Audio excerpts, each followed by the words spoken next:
Today on our 2016 Chevrolet Silverado 2500, we're going to be taking a look at and showing you how to install the TorkLift custom frame mounted camper tie downs for the front, part number TLC2220. So here's what our camper tie downs look like once they're installed. Now, we always do recommend using 4 tie down points, so we're using it in conjunction with the rear as well. Now, if you need some of the rear tie down points, you can pick some up on our website using part number TLC3215. These are frame mounted tie downs, which is going to give you a very stable point to mount your camper to. Now, the frame style tie down is going to have a big advantage over the bed style because we're not going to have to worry about any bed damage or drilling into our bed or bumper causing rust down the line. It's also a lower attachment point, which is going to benefit us because of our camper being up so high. It's going to take some of the stress off from having that top heavy load. Now, since it's mounted to the frame, we're not going to lose any ground clearance because, as you can see, it's going to come in and go up to our frame, where our frame is actually going to hang down lower, farther forward. I know a big concern a lot of you might have is if it's going to work with your running boards. Well, as you can see, we have our factory running boards on here, and it's not going to interfere at all. One feature that I know you're going to like is the fact that the arms here are removable. If we come to this pin, we can pull the clip and remove the pin, then we can actually remove the arm completely and it's virtually invisible and you won't have to see that sticking out. Now, our arms are going to have 2 holes, and that's going to accommodate different width campers. So if you have a rather wide camper, you can use the outer one, or you can use the inner one if it's not that wide. And then simply just put the pin in and secure it down with the clip. Now, our camper tie downs are going to feature a steel construction with a nice black powder coat finish, so you know it's going to look nice for a long time. So now that we've seen what they look like, and we've gone over some of the features, let's show you how to get them installed. To begin our installation, we're going to need to find our leaf springs on the back axle, and we're going to find the front mount, and this is where we're going to be started working at.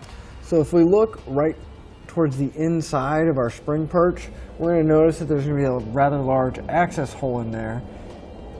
But if we come to the front of our spring perch, there's going to be a rather small hole that we can reach from the inside. So you're going to want to take your fish wire and take the coiled end and feed it in through the front of the spring perch in that small hole, and you're going to want to feed it through till it comes out the back access hole so we can grab it. Then we can take our square bolt. You're going to want to feed it on and thread it on to your pull wire until it's nice and secure and it's not going to drop. And then we're going to feed our square bolt through the access hole until we can pull it out. It may take a little bit of maneuvering until it comes out like that through the front of our spring perch. And you're going to want to unthread your pull wire off the bolt, trying not to stretch it out because we will have to reuse this. So the bolt we just pulled through the spring perch, if we just come forward, we're going to see an oval hole in our frame. And then if we continue to move forward, right by our emergency brake cable on the driver's side, we're going to have a circular hole. Our goal is to take our pull wire with the coiled end through the oval hole, feed it through the frame, and then come out the circular hole. Now, I will say it's going to take a little bit of patience, a little bit of time, but it is possible.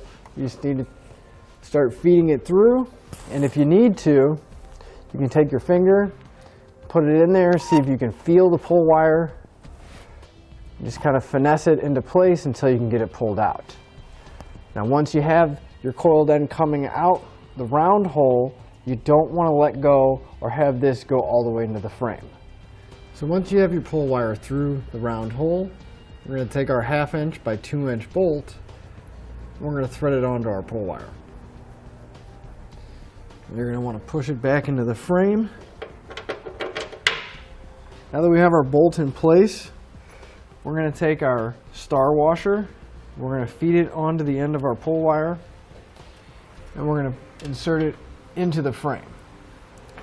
And then we're going to take our 1/2 inch plate washer and do the same thing. Now with all of the hardware through, we're going to go ahead and pull our pull wire up.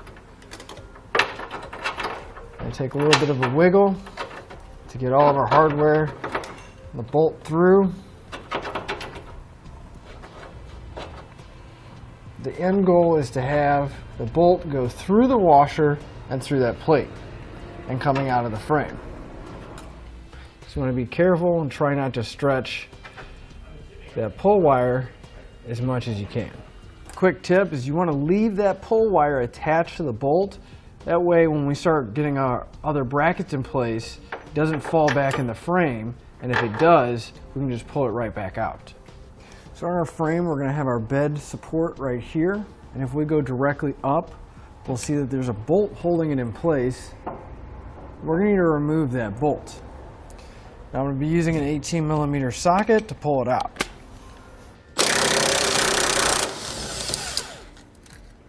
Now we're going to want to grab our driver's side bracket, and the way you're going to know it's the driver's side bracket is with the long extension piece with the tab going in.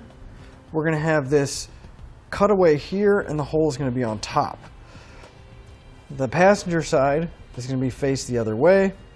So if we have it sitting like this, everything should line up, and if not, nothing's going to line up. It's really not that hard to figure out which one's which. But once we have our bracket, we're going to take our pull wire and we're going to go through the front hole.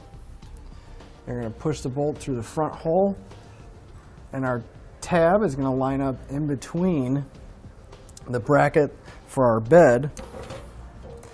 And then we're going to take that factory bolt that we just removed and we're going to secure it up top. Now right now you only want to get this hand tight so we have a little bit of wiggle room and make any adjustments as needed.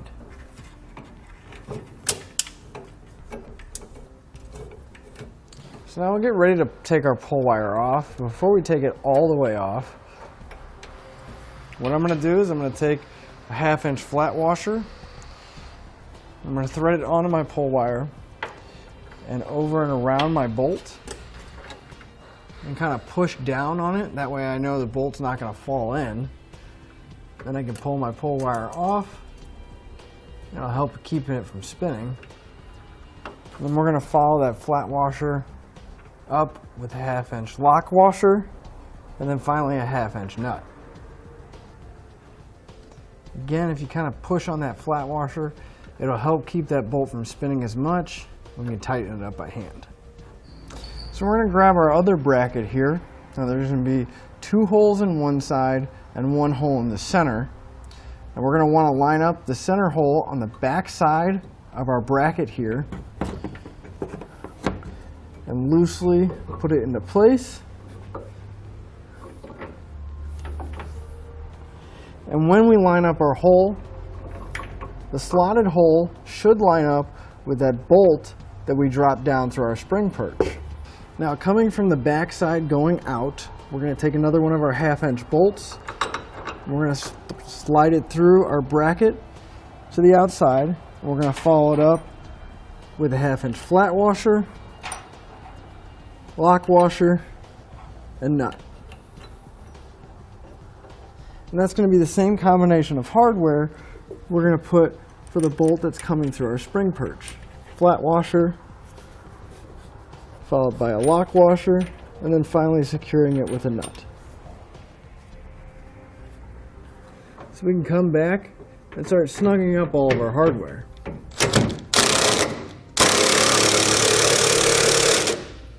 For all of our 1/2-inch hardware, I'm going to be using a 3/4-inch socket. And where there's a bolt going through that I can reach the head of it, I'm going to be using a 3/4-inch wrench to hold it.